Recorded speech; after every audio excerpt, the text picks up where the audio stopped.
Hello and welcome to another exciting edition of your Pittsburgh Steelers show on your SteelerFury.com podcast. I'm your host, Bradshaw Ben, a.k.a. Accidental Zen on Twitter.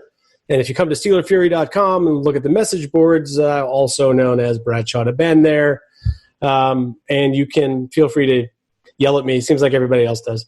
So with me to talk Pittsburgh Steelers football and to break down all things from last week and preview things from next week are two of the best cohorts money can't buy. One is in Pittsburgh, Suburban Zone 22. His name is Steel Perch. I think he's with us. How are you, sir? I am fully recovered from my weekly Sunday Steelers heart attack and prepared for my next one. What are you talking about? That was a game that the Steelers won comfortably, I thought, according to you. Hey, I told you. I think I called that game almost perfect. Steelers would jump out to a nice lead, and they would hold on to win comfortably by 3 points. Yeah, I think I almost nailed it. I think we. I would say just in general, the last couple of weeks on the show, we have more or less nailed everything. So it's just like listen to the show if you want to have a preview. If you want to be surprised, don't listen to the show. Also with us from the storm-ravaged South. He's somewhere in South Carolina. His name is FC. He's also known as Dom. Dom, how are you? He's with us. How are you, sir? Oh, I'm doing very well. I'm watching the people around where I live either panicked or very, very happy because not of the storms, because Trevor, little baby Jesus Lawrence, looks like he contracted COVID and he's going to be out a little while. So. Wait, who's out with COVID? Trevor Lawrence, the quarterback. Oh, my God. Now, that's a piece of huge news. Yeah, that's he was talking last week before this happened about that, walking away from the season, I thought. So, I don't know. That sounds rough for South Carolina because I think they pretty much live and die with Clemson, don't they? Thank God they have the Masters in November. The University of South Carolina is kind of terrible. And the Clemson fans are very, very loud and very, very vocal. And they wear fucking ugly-ass bright orange. It's like hunting season 12 months a year. Well, at least you can identify them from far away, so you can stay away, right? Amen.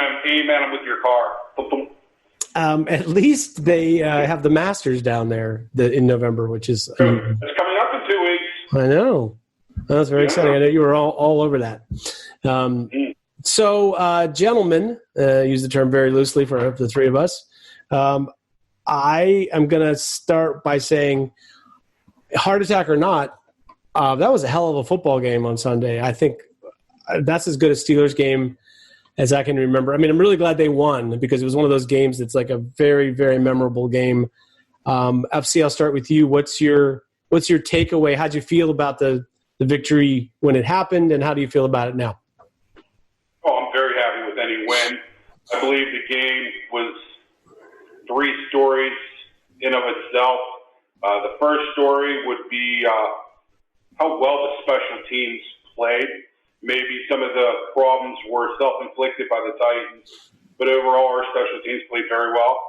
I think our defensive game plan was excellent. I give them credit. They showed new wrinkles. They plugged and played. You guys played hard. And I was thrilled to see Tommy Maddox come back and lead the Pittsburgh Steelers offense. Hey, I watched Tommy Maddox play against Jacksonville. That was no Tommy Maddox, sir. That was Tommy Maddox. What's that? That was pretty close to Tommy Maddox. Yeah, I don't know. I felt like, okay, I'll play devil's advocate for a second, and I'll throw it to Perch. We can come back to you to see how you feel about what we say about it. But my take is that I don't.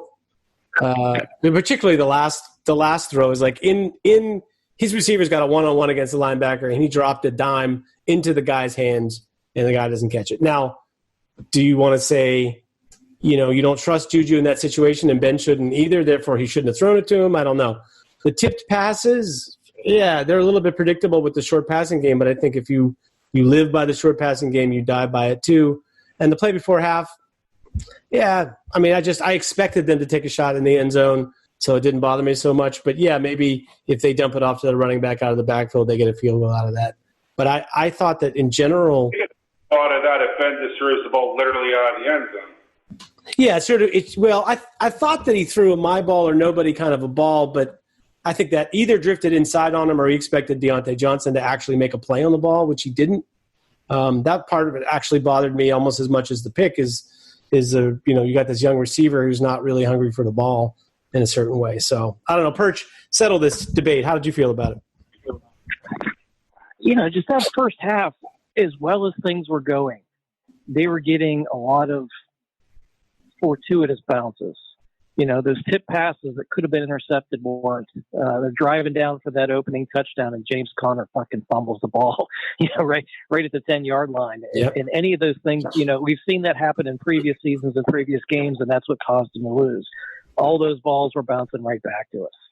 So when we get to the second half, it starts going the other way. It was just you put yourself in danger enough times, sooner or later it's going to kill you.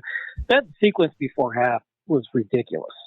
I was calling it as it was breaking down. I'm like, listen, you're up 17. Don't do anything stupid. That interception could have ran back for a touchdown. You don't really have personnel on the field in position to make that tackle. You got lucky you made it. But once they had that false start, they only needed about 7 or 8 yards to get in the field goal position, maybe 10 at the most, and you had 14 seconds. What's wrong with running a pattern to the sideline? And if you complete it, you kick the field goal. If you don't, you look at it and say, well, we could take one shot at the end zone on a Hail Mary, or you know what, we could just take a knee and be happy with a 17-point lead. They do a lot of stuff like that. It's just dangerous. In the past, from Ben to Juju at the end of the game, they could have used the field goal there to, basically force the Titans to get a touchdown to beat them. I see what Ben saw. He had a linebacker on it. He could have thrown it a little higher, and that's the only critique. He said the same thing. Sure, yeah. Yeah, another 6 or 8 inches higher, and then at that point, it's not going to, be defender's back is not in play. Juju's going to go up and high point it, or it's an incomplete pass. To get intercepted on that was kind of a fluke play, and then the other one was one of the tip passes. I think, and they've talked about that a little bit with the run pass option stuff and that quick passing game. You're getting the ball out within 2 seconds. Those defensive linemen are, what do they average? 6'4", 6'5", they're big guys. Sure. They're going to get frustrated trying to rush after a while, and they're going to see that quick passing game. They're just going to stop, put their hands up, get them in the lane. Ben still throws those kind of 3-quarter delivery. I don't know if you ever played baseball, just different deliveries.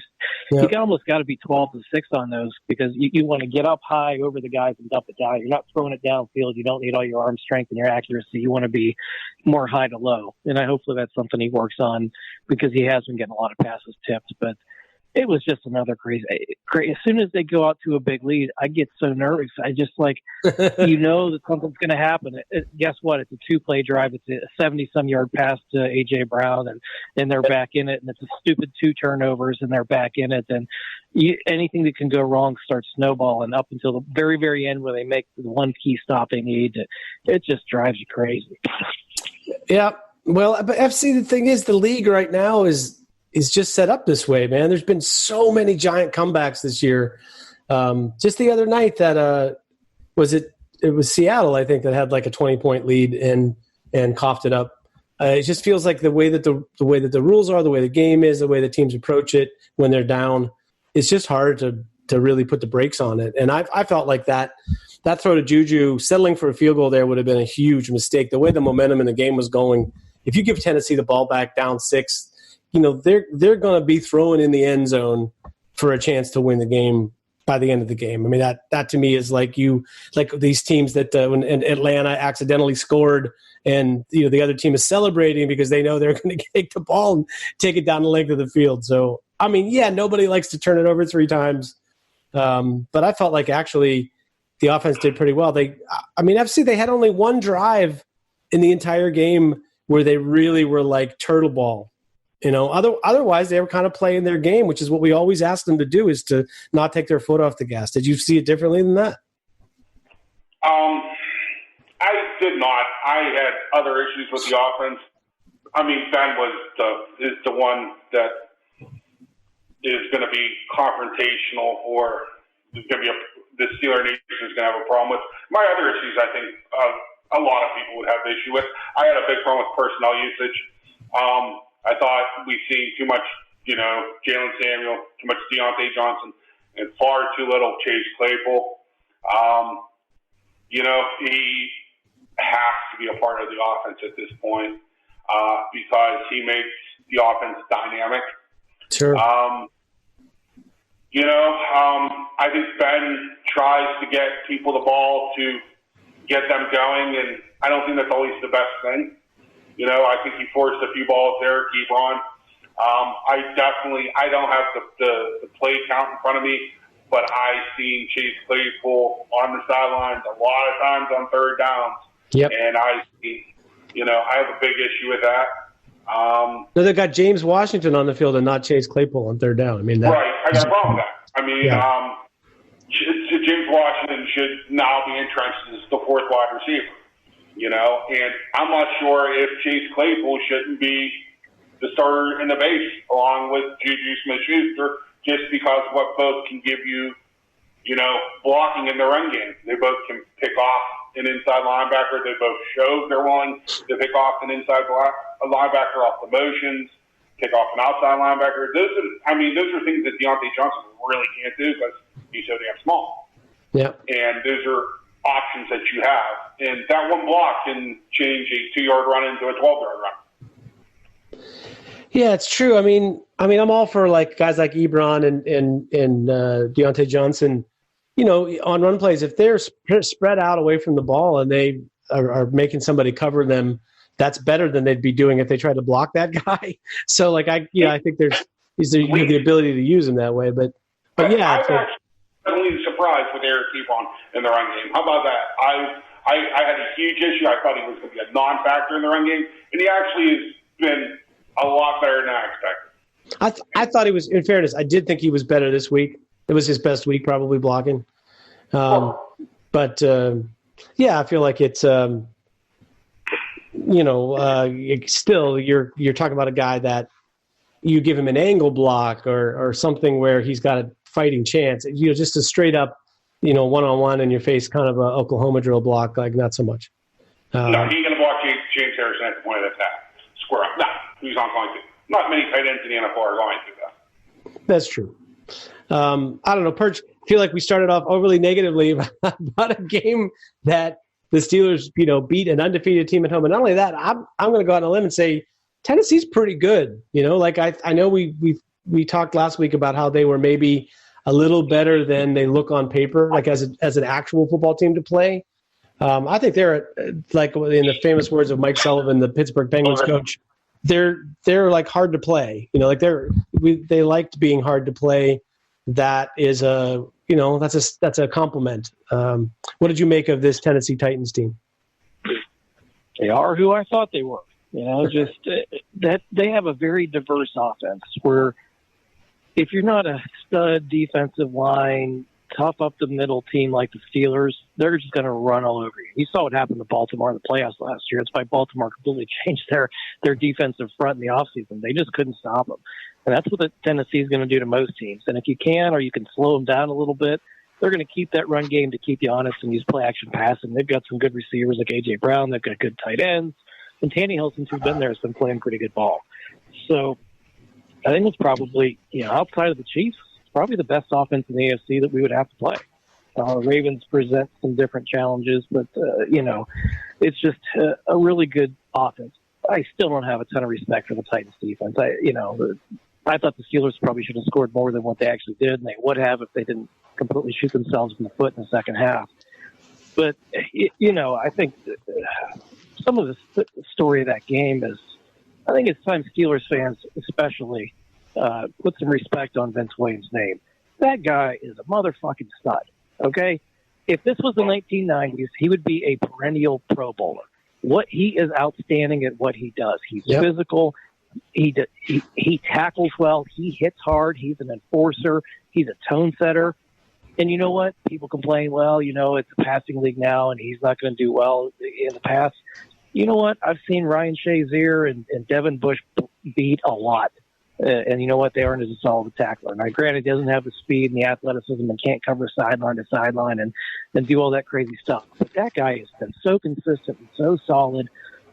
And, people were talking about, we need to cut him in the offseason because he's got a $4 or $5 million salary cap hit. And I tell you what, he is just such a tone setter for that defense. The amount of tackle for losses and in the way that he can wrap up and take a big physical back like that and frickin' just erase him out of the game.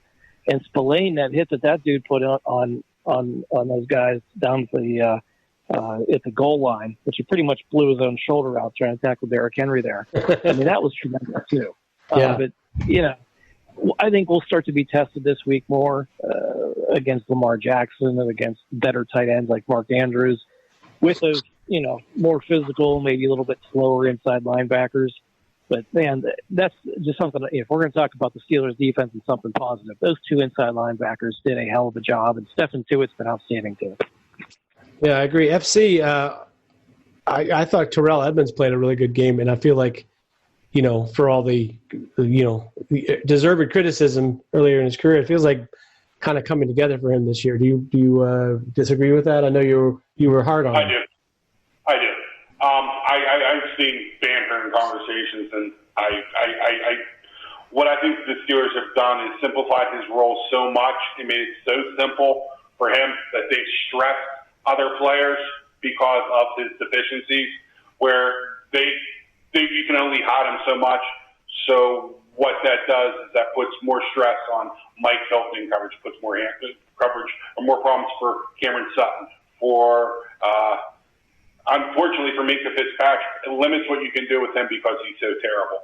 And the Steelers are playing with 10 defenders, and they do everything in their power to hide Terrell.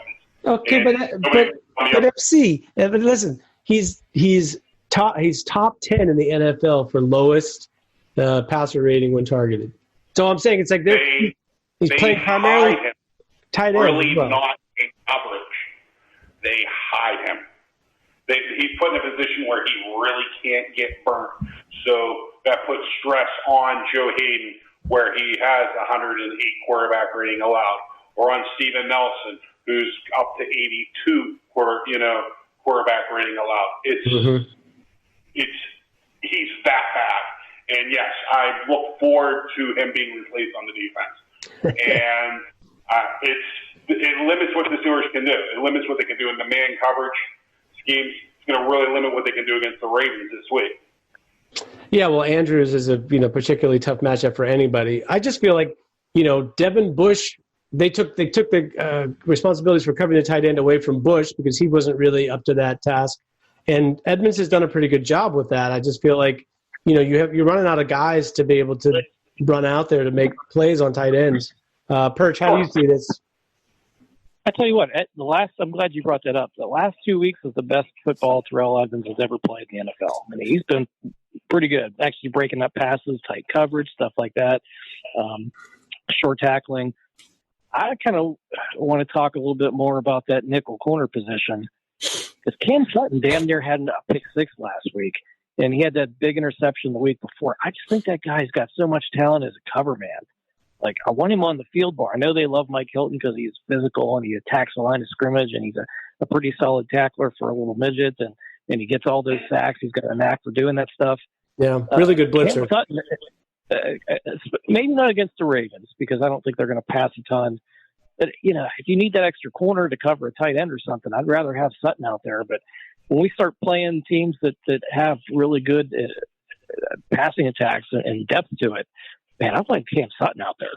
I think that he's a guy who could be good enough to be a starting corner in a year if they needed to move Hayden or somebody for cap reasons. But, all that nonsense that went on with Instagram this week, I don't know what the hell any of that's about, if he's unhappy or if it had anything to do with football at all. But it was so vague. It was so vague, man. Like, I don't really understand how it became a story. People are like looking for breadcrumbs, I guess. I agree. I don't know why the reporters has gone up and flat out asked him, or maybe they have and he hasn't given an answer. But like I said, he's a guy that I've had earmarked for the better part of the last couple of years because I think I have a lot of faith in the guy. I'm somebody we need to lock up and keep here long. I'd rather keep him than Hilton because that choice is going to come at the end of the year. You can only keep one, and maybe they don't keep either. But that's where I stand on it. I think Edmonds is playing his best ball. I don't want to throw dirt on him this week because I've thrown dirt on him for a couple of years now, and he's played well for the last couple. Like I said, Hilton is really good at what he does, but to me, Sutton's the better all-around player. Yeah, I mean, he's still a polarizing player. Maybe I'm just making too much of it because he just looks so much better than he did last year. It's not to say that he's necessarily great, and there may well be a better replacement someplace, but I don't know. I'm not sure. I feel like it's the biggest problem they have right now. He's a strong safety, though. I mean, look at other strong safeties around the league. Not a lot of those guys are great in coverage. That's why they play strong safety, not free. He's good near the line. If he's covering tight ends and getting some pass breakups and not giving up big plays and blown coverages, he's doing his job. You don't need 11 studs on a defense. If you have all 11 that are at least solid, you have the makings of a great D, and he's one of those guys you need to be solid. Yeah, I can't argue with that. FC, the Steelers' run defense right now feels like it is on another level. Like I remember back, in the era when people ran the ball more as a focus of their offense than is the case now.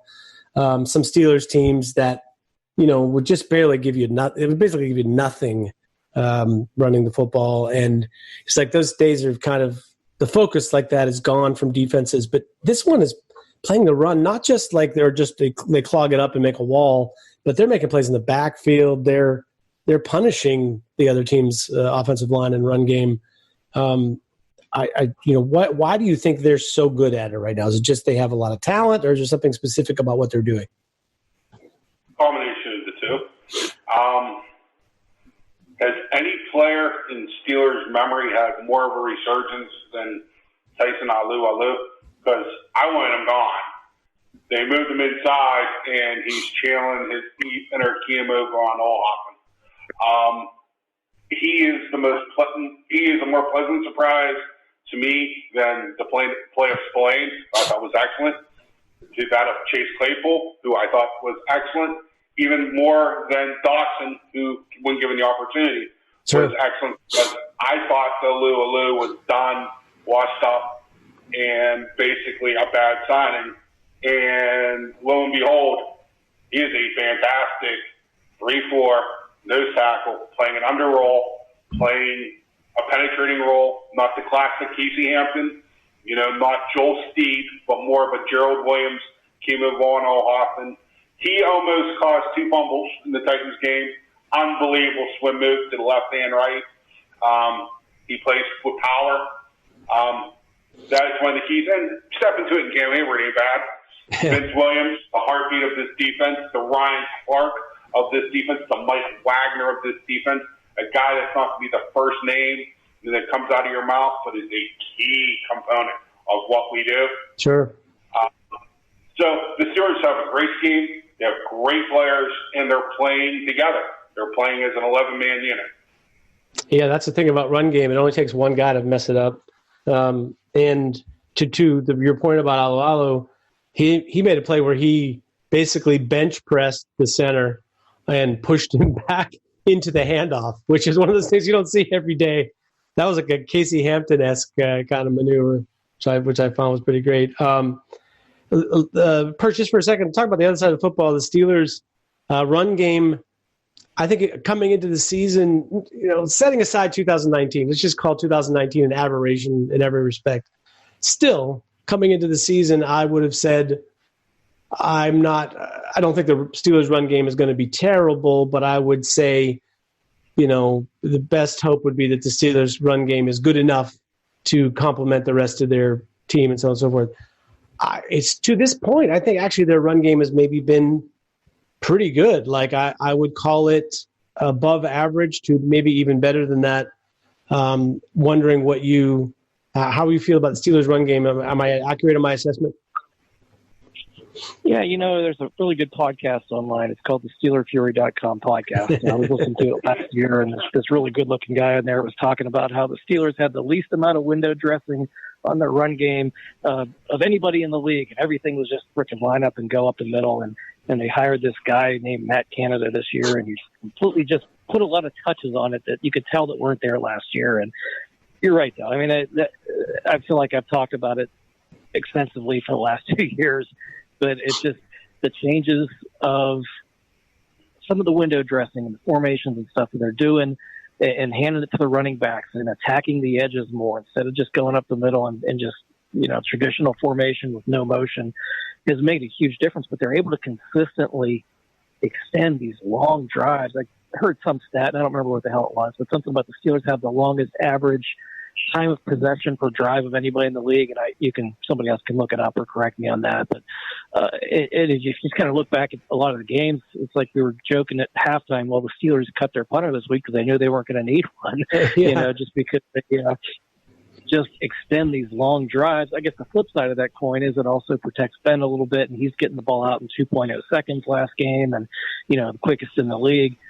The downside of that is kind of missed the deep passing game and the big explosive plays, which really aren't coming anymore. So maybe that'll get mixed in here as the season progresses. But you can't complain about the results. They're consistently putting up about 30 points a week on everybody they play, and it's just they can mix consistent runs and short passes and move chains. And Ben was really good on third down. We talked about Ben had 3 interceptions last game. He was killing it on third down that first half. And really, 2 of those interceptions, one was on a tip, and the other was a stupid, end of the half, throw up a Hail Mary, who cares what happens to it. Really weren't his fault. And even the third one was, we talked about before, he just maybe an inch or 2 low and it hit somebody in the back, whatever. But he actually played a pretty good game, aside from us, having that lasting memory of the second half, scoring 3 points and ended on an interception. Yeah, it's kind of if his play had been mixed up, like if you just shuffled the drives. And it ended with a really great drive capped off by a touchdown. You'd be like, wow, what a great game. I'm sorry, Perch, I didn't mean to cut you off. No, I was done. Like I said, I just feel like I've rambled about this for 2 years. Yep. By the way, Steelers. Go ahead. I was just saying, begging for it last year and then having it implemented this year. And, I'm happy about it, and boy, it's been a huge difference in the offense.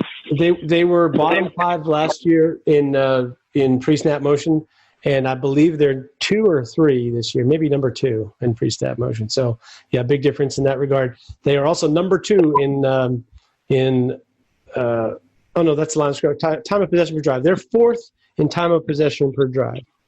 On offense. This is just further proof that Mike Tomlin does listen to this podcast, because we talked about that last year and he listened and fixed it. You heard his I don't know if you heard his presser after the game, but somebody asked him the question, hey, Mike, you usually ask to defer when you win the coin toss, but this week you took the ball. Why? He said to shut you guys up because, I listened to that SteelerFury.com podcast, and they were complaining about how we haven't scored a touchdown in 24 straight games. So I'm pretty sure he's listening right now. Hi, Mike. How you doing? Yeah, something like that, because, he's got nothing else to do. FC, I feel like it's been an hour since we talked to you, but I'll give you the last word on the wrap up of Tennessee and Pittsburgh. Anything else that we didn't talk about you wanted to add? Just the coverage units, both sides of the ball. I mean, field position is a very integral part of the game of football, especially when November and December starts, rolling around.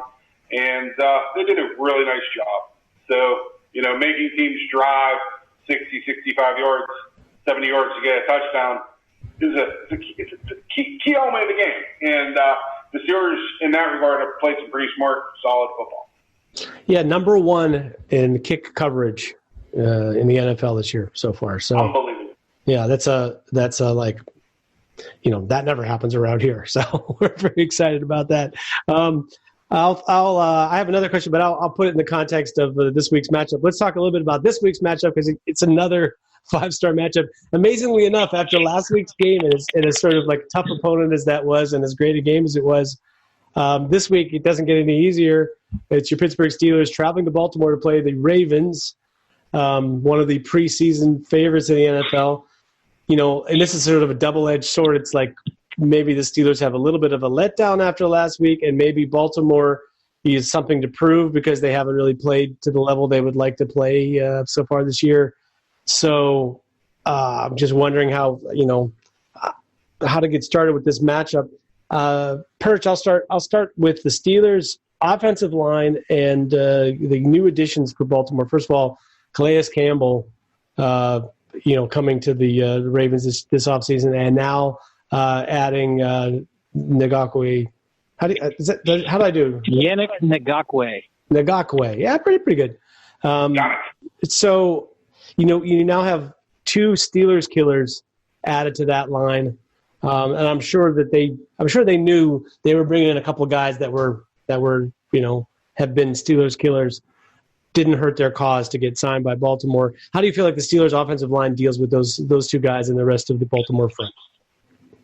Ben's going to have a bitch of a time throwing over 6'8", isn't he? Yeah. Especially on those short little dumps. But, I don't like answering your questions. I'll just talk about what I feel like. All right, do it, as usual. We're going to use the quick passing game and the run and all that, blah, blah, blah. I think we'll be able to neutralize that defensive line. The big concern I have in this game is the secondary of the Ravens. Marlon Humphrey has forced twice as many fumbles as the entire Steelers defense. And you saw what he did to Juju, basically to cost us a game. And we've got some guys who've known to cough up the ball. James Conner, Juju, Deontay, both of our tight ends, guys who've been had the ball ripped from their hands. Yep. Yeah, Ebron especially. It just the Ravens have forced 13 fumbles. I think that's leading the league. If it's not, it's real close to it. But that's what I get really concerned about going into a game like this. I think Juju's fumbles that he's had over the years were, a little bit more, rare. Or Humphrey made a great play on him on the one. But Deontay Johnson's so frail. He's great with the ball in his hands. He's so shifty and so quick. I'm always worried he's going to get killed or fumble just because, of his makeup. Our running backs, even Benny Snell has had fumble problems this year. So that's the thing I think that can really tip this game. If I was Tomlin, if you're listening still, hopefully it's not past your bedtime, man, you got to coach that up this week because that's the number one thing that jumps off with the Ravens. That and they cover really well. I mean, they've got, Humphrey, I think, is probably one of the best cornerbacks in the league. Peters is pretty good. He's, he gambles and can turn a pick 6 on you, or you could light him up and chew him up on double moves. And just having somebody like Jimmy Smith to be a third guy that, that can kind of match up pretty well with the depth the Steelers have at receivers. So defensive line versus our offensive line, I'm not as worried about. It's more those secondary guys and the amount of fumbles that they cause as a defense. Yeah, turnovers, I'm sure, coming off of last week are going to be a big focus of the Steelers' practice this week, I'm sure. FC, how do you feel about this offensive line, defensive line matchup? Talked about some individual matchups in there. Sure. Well, Baltimore's defense is pretty massive. I mean, they are. Campbell, Derek Wolfe is, but this isn't 2016 or 2017. I like to point that out. Caleb Campbell and Derek Wolfe aren't the players that they were. Yannick Ngakwe has lost a step from what he was in Jacksonville. He's still an effective pass rusher. Caleb Campbell's still a very effective 3-4 defensive end. I think Derek Wolfe's a little bit past his expiration date. Brandon Williams is a massive nose tackle. Where I think you can make some hay is through the middle of the Ravens defense. I'm not a very big fan of Chuck Clark. I think Patrick Queen has 3 good plays and then 2 horrible plays. Obviously, the game I went and I watched a ton of was the Kansas City Chiefs, and I've seen what did the Kansas City Chiefs do to the Baltimore Ravens, and the Baltimore Ravens defense struggles with quickness and speed. If the Steelers' offensive line can hold up, I think that we can give them some problems in the passing game. They could not think of covering Mecole Hardman. They could not think of covering Pringle. Tyreek Hill's Tyreek Hill. Travis Kelce's Travis Kelce. Marcus Robinson. It was the 3rd, the 4th, and the 5th receivers for the Kansas City Chiefs that drove them nuts.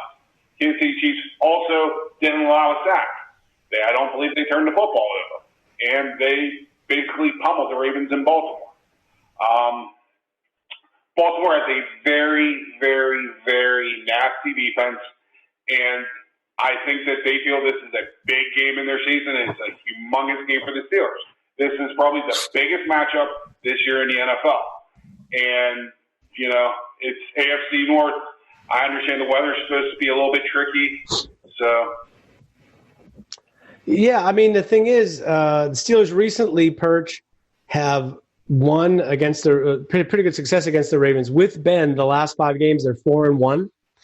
In those games, they've averaged, this is something that jumped out at me, 44.6 passing attempts per game. So that thing about beating the Ravens with a little bit of speed, and the Ravens are kind of built to win the way the Steelers used to play against them, this slugfest in the trenches. But it feels like the Steelers recently have decided that we were right on the show. Apparently they did listen. That the way to beat the Ravens, instead of trying to punch them in the right in their strongest, in their iron jaw, was to try to nibble at their edges and kind of beat them with speed. How do you see the Steelers' approach in this game? Do you think they'll stick with that, or do you feel like they're not really quite ready to commit to that passing game again against the Ravens? FC made a good point. Just watching what Kansas City has done really 2 years in a row against the Ravens defense, Steelers have a lot of weapons. I mean, we could be multiple and diverse and beat you by running up the middle if that's what the game calls for, and power football, or short passing game, or just airing it out. So, I think that the 45 passes with the secondary that those guys have might not be the exact way to go. I think it's got to be a little bit more balanced, similar to what they did against Tennessee. But these teams know each other so well. They come up with all these different wrinkles every time they see each other. The games are always very similar, but slightly different. The thing that really worries me is, Harbaugh's 10-2 after a bye week. They've had 2 full weeks to prepare for the Steelers. We didn't even get a bye this year to even kind of put, self-scout and put some different wrinkles in. And then when we play these guys again, it's on a Thursday, a short week. You don't get, and that Ravens offense is so much different than the rest of the league, just because Lamar Jackson's Lamar Jackson, and just the added threat that he has for you, and with the ball in his hands, running the football. So it's going to make it a challenge. But yeah, you really don't know what you're going to see as far as the game plan, because like I said, these teams mix things up because they know each other so well and they play each other so often. Yeah, thing is, Perch, though, you said more balanced game plan similar to the Tennessee Titans, but Steelers threw the ball almost 50 times in that game. It's like the NFL. You have to adjust your sensibilities to the 2020 NFL, because that felt like a balanced game, more or less. But, man, that was a lot of passing game. How often do you get 75 plays, though? I mean, that was the thing. The Steelers, in that first half, they just completely dominated it. They had the ball the whole half. 75 plays, that's a pretty good bit. So 50 runs and 25 or 50 passes and 25 runs. But it's pretty rare. Yeah, also, I think you're rarely going to play a team that's that bad on third downs. I mean, Tennessee is the worst team in the NFL, I think, on third down on defense. So that does make sort of sense. FC, the cornerbacks for Baltimore are deep and really talented, but I'm not sure they match up that well against the Steelers' talent. Humphrey is the one guy out of the 3 top corners that can play in the slot. Seems logical that he'll play a lot over Juju. But you're going to end up with Jimmy Smith against, either Chase Claypool, that maybe is a little bit too fast for him, or against Deontay Johnson, who's maybe a little bit too quick for him. What do you think about that? And Jimmy Smith didn't even practice, I think, today. So it seems like there might be a little something to attack there. How do you feel about those matchups? Throws it to God, it's open. I mean, it sounds simple. It sounds a little bit like a dick answer. But it is. That's okay. Coverage is the guy, and that's the good thing about having as many weapons as we have. But I think it's paramount that you pull safeties out of the box, even for the mid-range passing game, so those crossers can be more effective. And the way that you pull safeties out of the box is you have to vertically make teams afraid. And that is a role that I think that Chase Claypool and Washington and Johnson and even Juju Smith-Schuster from time to time have to fill. The Steelers have to add the 9-route. They have to add the vertical passing game. Even if you don't throw the ball, you're put the fear in the coordinator. And eventually, Ben's going to throw the fucking ball. He's going to see, single-high safety. He's like, and he's going to take the shot at Claypool. I'm sure that Ben, deep down, probably wants to take a few more shots than we're taking. Sure, and I also think the intermediate game, the stuff in between, if you get the threat going of the deep ball, that opens up the middle of the field in the intermediate game, which, they've shown a sort of some tiny whispers of that the last couple of weeks. The throw on third down to Ebron, the Juju play in the scene that he dove for. So there is a little bit more action going on than there has been earlier in the year, but feels like, as you said, if you don't get them a little bit scared of covering you deep, it's hard to make hay with that. Perch, if they do end up with Marcus Peters on Deontay Johnson, which I think is probably the matchup we'll see most of the time, feels like the danger with him is, he's a guy that plays off and he's waiting to jump those routes, and particularly that quick passing game. If Ben is just going to make a decision pre-snap and throw the football, that feels like it could be some troubles. That's something that we ought to watch out for. That's a double-edged sword. It can go either way. Deontay's so damn quick. He might be the quickest change of direction receiver in the league. That's the elite part of his game. And I could see him, just not even a double move, just making a cut and Peters guessing the wrong way and turning into a 50-yard gain for the Steelers, with Johnson just outrunning him. So, sure. Or it could be, he reads it right and picks one off. But, it can go either way. I just think that matchup probably favors the Steelers a little bit. I'm more afraid of Marlon Humphrey. I think that wherever he's at, that guy's probably not getting a lot of balls. If it's Juju taking him, great. It's like we said before, you've got to put your third guy in the game that's going to be able to win. And you got to have the right receivers in there. I don't think it's James Washington. If you have Chase Claypool on old man Jimmy Smith, that I think could put some, pretty good matchups in your favor. Sure. No, it feels like that is Jimmy Smith is not the Jimmy Smith he once was. I have a very good answer, though, for Marlon Humphrey, and also, surprisingly, for Marcus Peters. And it could be a little bit surprising. It's not the classic thought process where I tell Juju Smith, Chase Claypool, every single rundown, you put it on them. You make them know they're in a war, because both are stupid son of a bitches that'll throw a punch if they're really getting going after. And they both have shown it a propensity in the past to be mental midgets and take themselves out of games, literally. And that's the type of shit that you have to do in the Steelers-Ravens game. You got to find a line and walk it. Don't go over it, but walk it. That's what Ryan Clark did with Willis McGahee. It's what Hines Ward did with, his entire career with the Ravens. And I think that the team that can control their emotions the best is going to win this game. Yeah, I could see that. It does feel like a game where the talent is pretty similar, and the not necessarily the scheme part of coaching, but the sort of preparing your team part of coaching is going to make a big difference. Just feels like it's a setup for that. First, let's flip over to the other side of the ball. The Baltimore offense. I know we're Steelers fans. We see the game that happened last year, and we think, they're going to be able to do that again. They figured out Lamar Jackson. They know how to play him. And I would say the Steelers' defense is better this year than it was last year, maybe overall. But I'm imagining that Baltimore is going to adjust from what they did in that first game last year. How do you think this plays out in terms of strategically the approach for Baltimore in this game?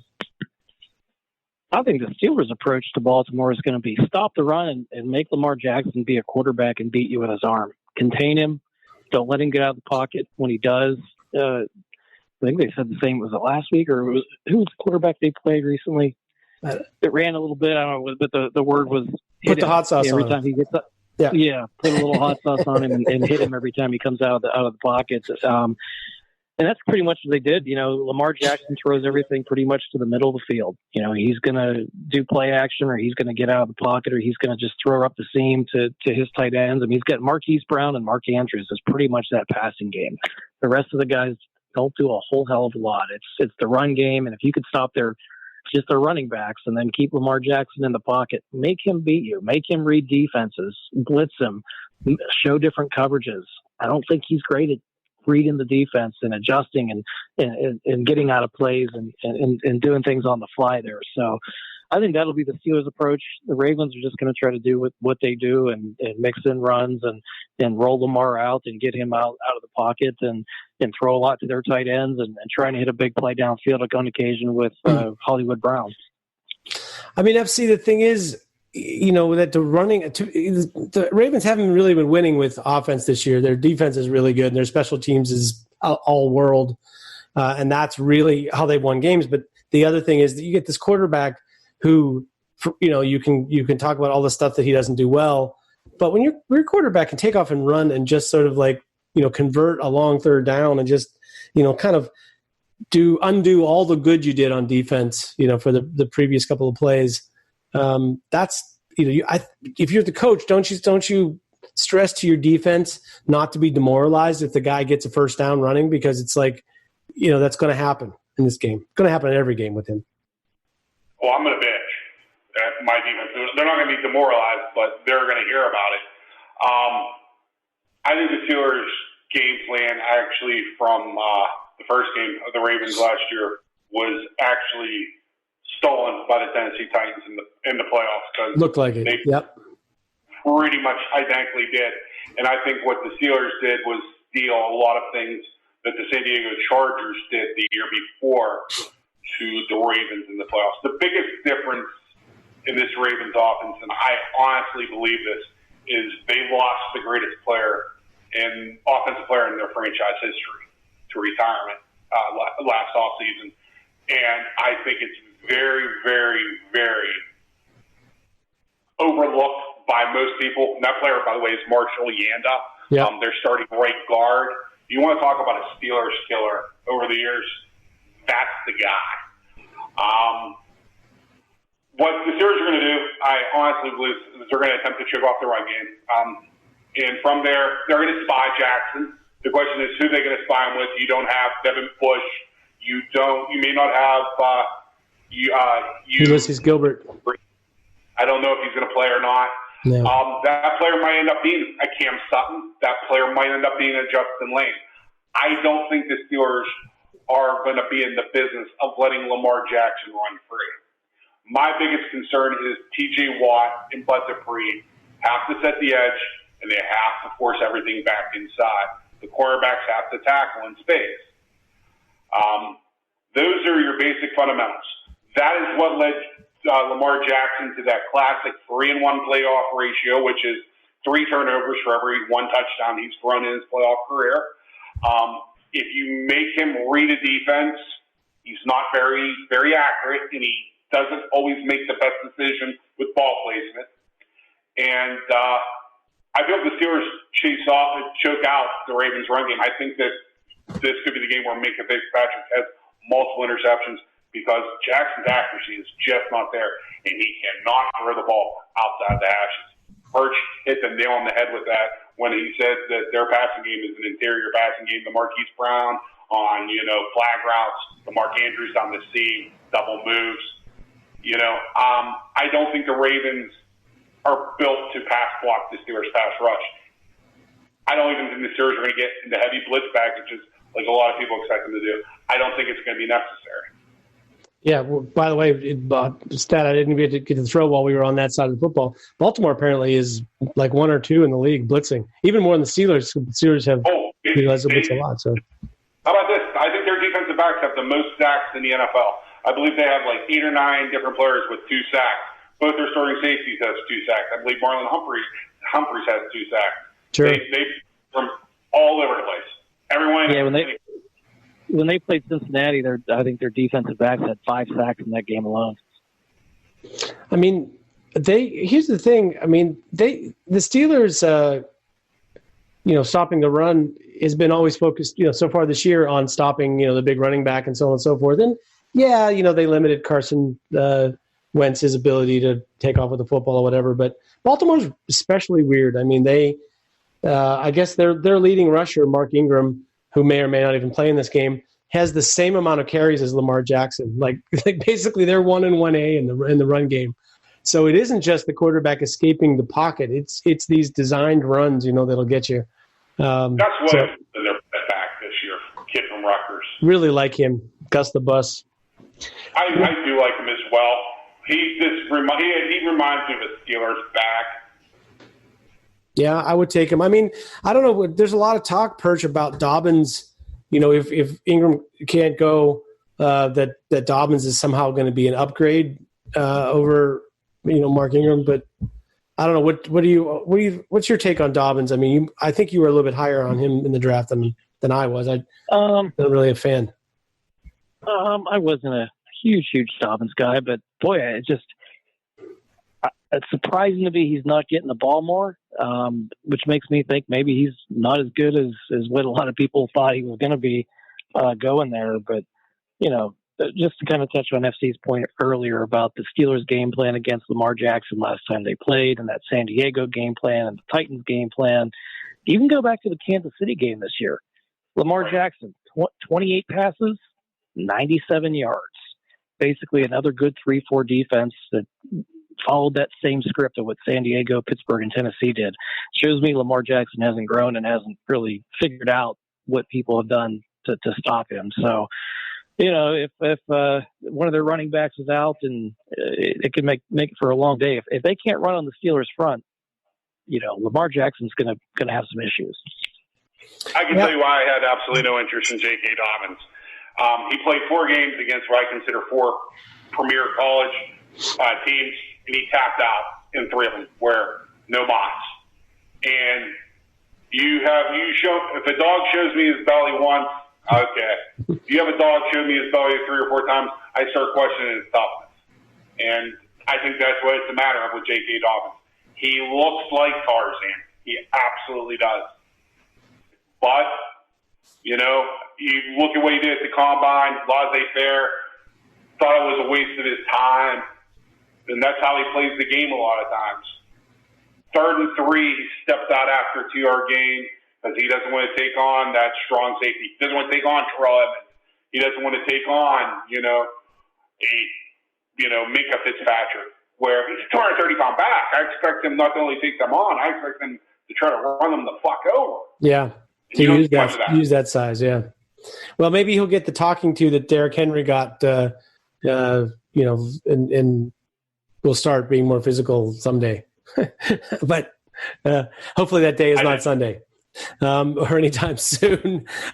Gentlemen, I'm sure we could go on all day, but let's move it along to our illustrious pick segment, brought to us by Dean Blandino.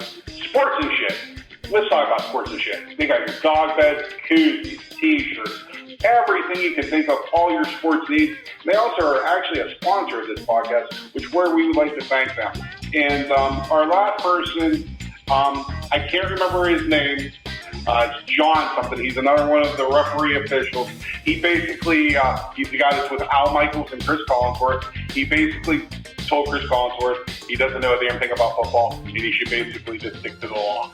And it made me kind of happy. John Perry. Yeah. So wait, John Perry told Chris Collinsworth that Chris Collinsworth doesn't... Like, Chris, I don't think you realize you got to know the mic. He's like, Chris, I don't think you know what you're talking about. I did notice that John Perry was like talking something about football, about some, he had pulled out some statistic about the game. So maybe he thinks of himself as like an expert, I don't know. It's an interesting dynamic to follow as the year goes on. It's going to start to sound, their booth will start to sound more and more like our show. Let's pick a couple of games. I got an interesting one for you. Las Vegas Raiders going into Cleveland, and the Raiders are a 3-point underdog against your Cleveland Browns. Are we not in the part of the Cleveland Browns Baker Mayfield cycle where he just he felt disrespected, so he went out against a terrible opponent and played great against them, and now the next step in that cycle, if I'm not mistaken, is to be terrible again, right? Yeah, I can't comprehend how Cleveland's a favorite in that game. I understand the game's in Cleveland, but the Raiders have been playing good football, and they probably had the toughest schedule in the league. They played the Panthers, who are playing pretty well this year, outside of tonight because Teddy Bridgewater just got decapitated if you're not watching the game. They beat the Saints. They lost to the Patriots. Close game with the Bills. They beat the Chiefs. Gave the Bucs a bit of a game. I think the Raiders are, for 3-3, they're pretty well accomplished. The Browns, I don't see it. I think the Raiders go in there and win by a touchdown. Hey, FC, how about you? Wow, that's a tough game. I don't see Baker Mayfield throwing 5 touchdown passes to tight ends in this game. I honestly don't. But I'm going to take the Browns to win but not cover. I think they're going to win by 3 points. I actually believe in the Browns a little bit more. Yeah, I don't think the Browns are going to win this game. I think Vegas is really a tough team to pick in any kind of a road game. You just don't have any memory of them playing great in any road game ever. Not for like 25 years. But I just kind of feel like it's sort of a letdown game for Cleveland. I feel like when they feel like they're on top of the world and playing a team they think they should beat. That's a good team or a decent team. Their track record in those games has not been particularly good. So I'll go with the Browns.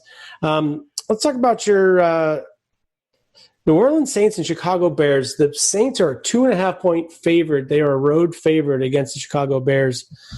The Bears really struggled last week, but I don't know. I'll throw it to you first, FC. What do you think about this game?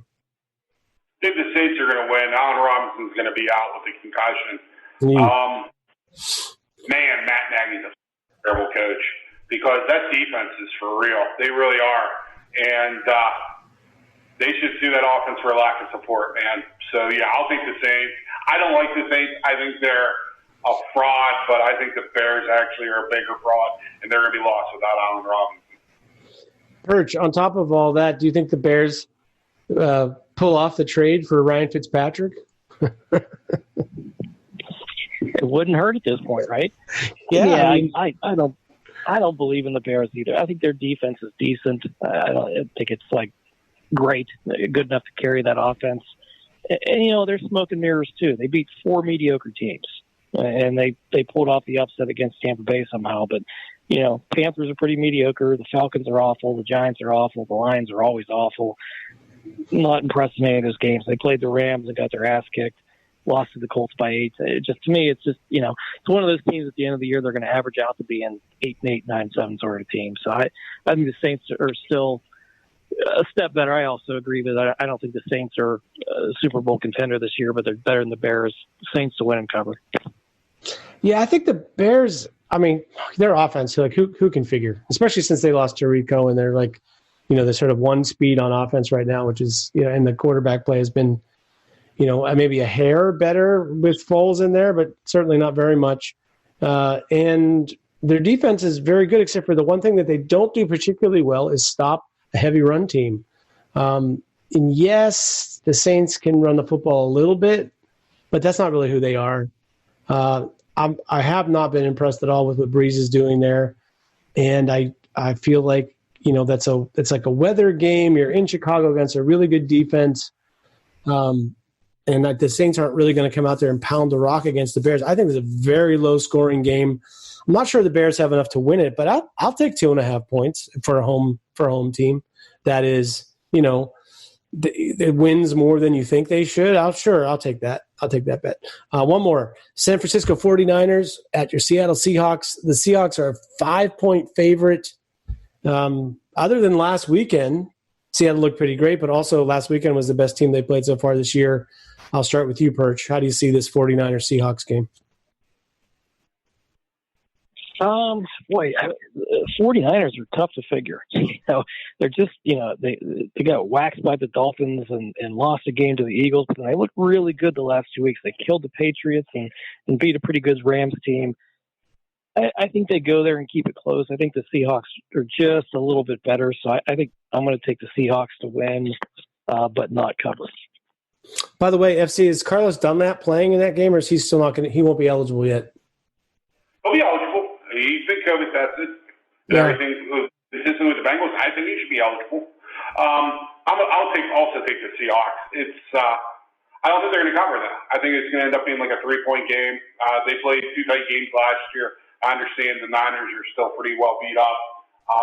Not very impressed with Seattle's team. What I am impressed with was DK Metcalf also last week. It's incredible. Had to get mentioned. But, Russell Wilson, the NFL wants him to be the MVP, so I guess I'll take the Niners with the points. Yeah, I kind of like that too. Backdoor cover for the Niners. I think they're better than a 5-point dog. And Seattle is, they're vulnerable in certain respect on defense. And, for all the talk about what Ben, looking like Tommy Maddox last week, you could argue that Russell Wilson's picks were worse. I mean, that goal line, the thing that should have been a pick six saved by the hustle of DK Metcalf, that was not a good throw, especially not for a quarterback with the talent of Russell Wilson. That's the thing that doesn't happen very often. So at any rate, I guess I will stick with that for the pick segment. But I just like to point out, gentlemen, you guys made fun of me. The last couple of weeks, the host of the show has been pretty good in the pick segment, including a couple of upsets that like Tampa Bay over Green Bay, like Arizona over the aforementioned Seahawks. Just saying, just because I might fall on my ass this week. So I just wanted to take credit for like half a second before we move on to this week's 5-star matchup. It's a 5-star matchup because we're in it. But this week it's really a 5-star matchup. It's like a 5-star matchup because we're in it, and it's a 5-star matchup because it's a 5-star matchup. One of the most eagerly anticipated games when the schedule came out, and now being that the Steelers are 6-0 and the Ravens are 5-1, even more eagerly anticipated. We drew straws before the game. Perch, you get to go first. Tell us about what's going to happen in the Steelers-Ravens eagerly anticipated matchup. Not to be cliche, but this game can go either way. Just I could see the Steelers winning a close game or losing a close game. I could see the Steelers winning by a blowout. I could even see the Ravens winning by a blowout, although I think that's pretty unlikely. Overall, I'm just, hedging my bets a little bit. I'm a big believer in the law of averages. The Steelers probably aren't going to go 16-0, and this will probably be the last game they're an underdog the rest of the year if you look at the schedule. The only other one I could possibly see would be maybe at Buffalo, but that probably end up a pick 'em, or the Steelers are a 1 or 2 point favorite there. So with that said, like I said before, Harbaugh's 10-2 after a bye week. They've had this game circled for a while, so their chance to get back to, the winner of this game is basically the difference between possibly a 1 seed in the AFC or being a 5 seed. So it's, everything's so jumbled up right there. I just think that it's going to be close. I'm going to give the edge to the Ravens just because, like I said, they've got 2 weeks to prepare, and the Steelers have not had as much time. 25-22, Baltimore is my pick. Yeah, FC, how about you? Agree with everything Perch said. Could be close, could be a blowout, either way. Every line's up for the Ravens to win. I'll take the Pittsburgh Steelers to win this game 31-23. I think Big Ben makes the plays to win the game. I won't be surprised to see a defensive touchdown by the Pittsburgh Steelers. And I think this game is gargantuan to Ben and to Tomlin. And I just think the Steelers might play close to a more complete game on all 3 facets of the game.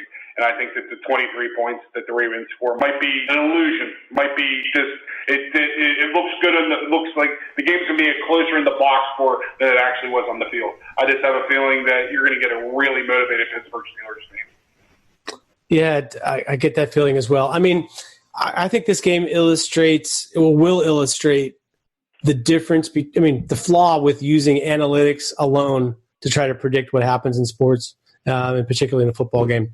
And I'll explain. I think if you look at what the teams have done, each team has done this year, and for that matter, even taking into account last year down the stretch.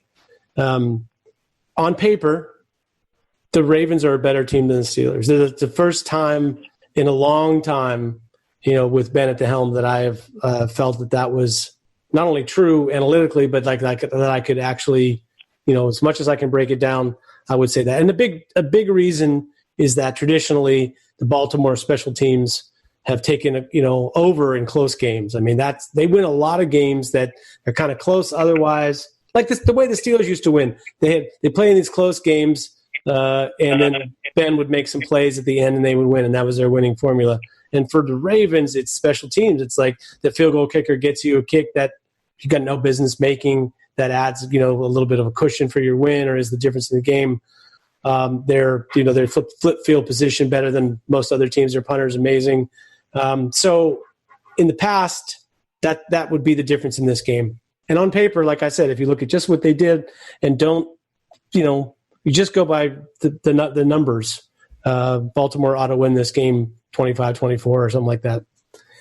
But here's the thing. It doesn't account for teams getting better, playing better than they have been, or playing worse than they have been. Or there's no context for that.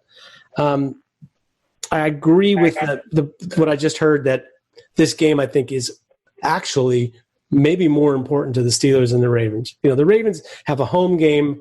They're expected to win. They have pressure to win. And I'm sure they would want to beat the Steelers and get themselves back, in the top of the division, blah, blah, blah. But for the Steelers, I think this is like are we going to be a special team, or are we just going to be a good team? And I just have this hunch that the Steelers play better this week than they have in the previous 6 games that they've won. They'll have to beat Baltimore. The difference between Baltimore special teams and the Steelers special teams now is a lot less than it's been in recent years. As I mentioned before, number 1 in kick coverage, top 5, field goal kicker, top 5 kick return, top 5 or 6 punt return, and even the punter had a good punt last week. So who knows? All bets are off with the punting. But I feel like Steelers are going to out-kick their coverage figuratively, not literally, this week. I like the Steelers to sneak a win they shouldn't get, 27-24 over your Baltimore Ravens. I just feel like it's a game where it doesn't have to make sense on paper. It's Steelers Ravens. I expect a great game, another heart attack, and a close win over the Ravens. Last words. I'll give one to you, Dom. The Steelers need to play hard. They need to play fast, and they need to finish. Period. All right. Let's make it happen. Perch, final word. So you can't go 19-0 until you go 7-0. So here we go. Yeah, well, the last time they went 7-0 was 78. I think they lost their 8th game, I think. So, yeah, big deal. The other thing is that we didn't mention on the show, for my last word, Mike Tomlin, for what it means, for whatever it means, maybe it means something to him, has the most wins of any minority coach in the history of the NFL. He's tied for the most with Tony Dungy. And I can't think of a better way for him to become the all-time leader in that statistic than a game against the Ravens and coming out victorious. So he's also, we'll talk about this maybe more in the future, but he's not too far away from catching the guy that preceded him, and he's not even that far away from catching the guy who preceded that guy. Correct. So I think it's like we're seeing, we always talk about like appreciate Ben. He's special, and take his flaws and his good things and lump them all together, and that's who the guy is. And you gotta ride with him. I feel the same way about Mike Tomlin. That we're getting a pretty good coaching performance. Yeah, people are going to argue you could have a better coach, sure, but he's doing something special with the opportunities he's been given. He can only coach the team he has and the quarterback he has. And lately, he's been doing a pretty good job of it. Speaking of doing a good job, Perch, FC, Smith the Smoking, who couldn't join us tonight, everyone at SteelerFury.com, and everyone who listens regularly to the show and supports the Sports and Shit, our sponsor, and SteelerFury.com. Listen, I got a suggestion. Let's not worry too much about what's going to happen on Tuesday. Let's win an exciting football game on Sunday. Talk about it next week, and I'll join you gentlemen after a gigantic Steelers victory. In the meantime, I say, go get them, Steelers. Go Steelers. There we go.